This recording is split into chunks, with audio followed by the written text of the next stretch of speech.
আমি পেরেছি। আমি এখন পৃথিবীর সব থেকে উঁচু বিল্ডিং এর টপে দাঁড়িয়ে আছি। এটা অসাধারণ। বাপরে, কত উঁচুতে আছি।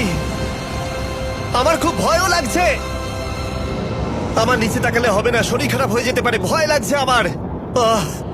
স্বীকার করছি, ফেস্টিভ্যালের স্বাদ মাটিতে ভালো লাগে, কারণ মাটিতে আমার পড়ে যাবার ভয় থাকে না, আমি উচ্চতায় ভয় পাই।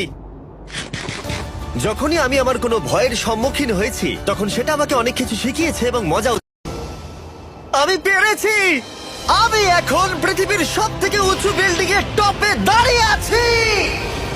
এটা অসাধারণ। বাপরে, কত উঁচুতে আছি। আমার খুব ভয়ও লাগছে। আমার নিচে তাকালে হবে না, শরীর খারাপ হয়ে যেতে পারে, ভয় লাগছে আমার। স্বীকার করছি, ফেস্টিভ্যালের স্বাদ মাটিতে ভালো লাগে, কারণ মাটিতে আমার পড়ে যাবার ভয় থাকে না, আমি উচ্চতায় ভয় পাই। যখনই আমি আমার কোনো ভয়ের সম্মুখীন হয়েছি, তখন সেটা আমাকে অনেক কিছু শিখিয়েছে এবং মজাও।